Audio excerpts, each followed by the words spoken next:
ภาพบรรยากาศในงานฟ้อนรำอยู่บริเวณศาลหลักเมือง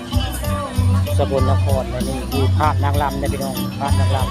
ำหลายบ้านหลายตำบลก็จะมาบันนี้มาฟ้อนรำอยู่บริเวณหน้าศาลหลักเมืองหรือว่าศาลหลักเมืองสกลนครมีหม่องเดียวพี่น้องภาพบรรยากาศตอนบ่ายตอนบ่าย4 โมงเร่งประมาณนี้สักหน่อยก็จะมีการฟ้อนรำได้สักหน่อยนี่ภาพบรรยากาศพระเจ้ายังบริพ้นเลยยังปกติยังบุกพ้อมเพียงเลยยังมาบอกบุกพ้อมยังมาบุกครบทีมเลยยังบุกถึงเวลาพระเจ้ายังไม่ได้ประกาศพ้นเนาะนี่แหละภาพบรรยากาศในงานเลยคนหลายอยู่นะ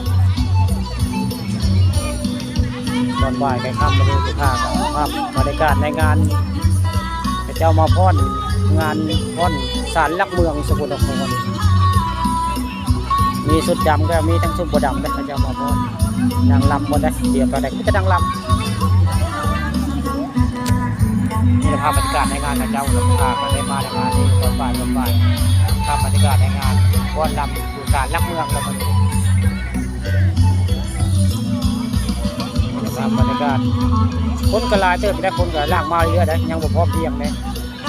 ยังบ่พร้อมเพียงแต่ว่าลายพอสมควรเลยหลายแต่คนบ่อยหน่อยนะพระเจ้ายังเปิดเพลงอยู่ได้เปิดเพลงนี่แหละพระเจ้าพอดก็ได้แต่ว่าเปิดเพลงเงินค่าไว้ง่ายค่าให้มาคร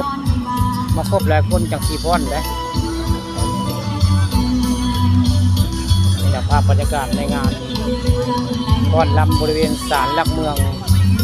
ของจังหวัดสกลนครงานประจำปีเพิ่นได้